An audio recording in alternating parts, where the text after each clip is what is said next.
अभी महाराज जी ने बोला कि जीवित समाधियों में जाके दर्शन करो। क्यों बोला पता नहीं आपको।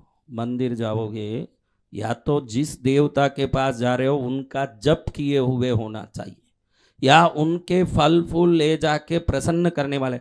आप में 99% लोग फोगट में ही जा जाके मंदिरों में हाथ जोड़ते हो, ना तो उनका जप किया है ना उनके चरण में कुछ भी रखा। फोगट में ये कर दो वो कर दो। देवता फोगट में किसी की कुछ नहीं करते, देवता के सामने ही बोलता हूँ। देवता कभी किसी की फोगट में कुछ नहीं करते। या तो उनका जप करो या उनको फल फूल यज्ञ पूजा से रिझाओ।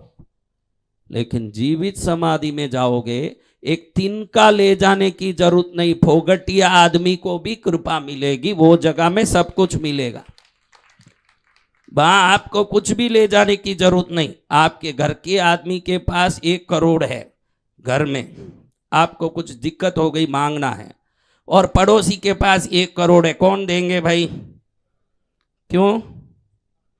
तो आपके जैसे ही मनुष्य शरीर लेने के बाद जिन्होंने सिद्धि पाई वो मनुष्यों के दुख को अच्छे से जानते हैं, ये ध्यान रखना।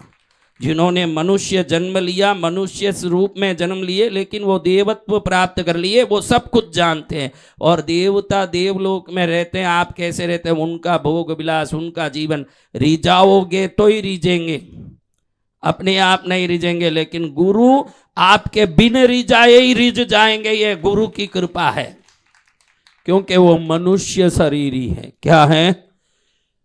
हमारे पंडित जी सब कहां से आए हैं? पंडित जी ऐसे काशी में पंचगंगा घाट के पास जाओ तो त्रैलंग स्वामी की समाधि है। क्या स्वामी?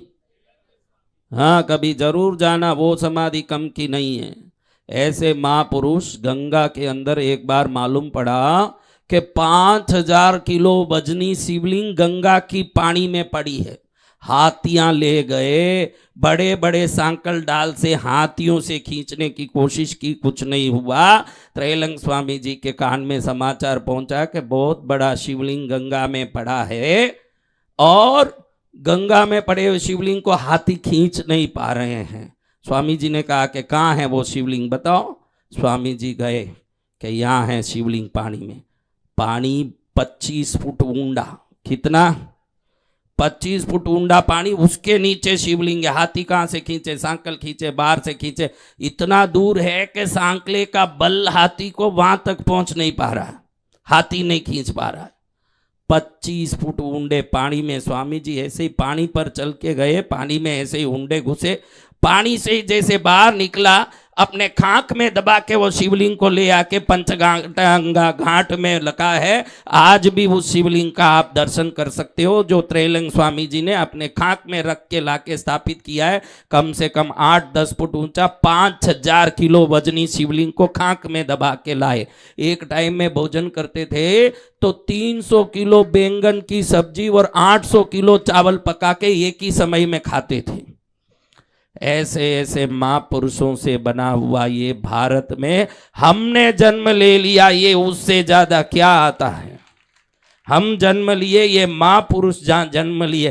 कीड़ा भी जहां तितलियां उड़ती है वहां ये कीड़ा भी जब घुस रहा है, अंदर आया है जहां तितलियां उड़ती है। ध्यान रखना। त्रैलंग स्वामी को पुलिस पकड़ लिया, नंगे घूमते थे। पुलिस पकड़ लिया, ले जाके कोर्ट में जज के सामने खड़ा दिया कि नंगा घूमता, गंदा, पूरे गंदे विचार उत्पन्न करता औरतों के सामने। स्वामी जी को पूछा, तू नंगा घूमता है, गंदा है? स्वामी जी का गंदा।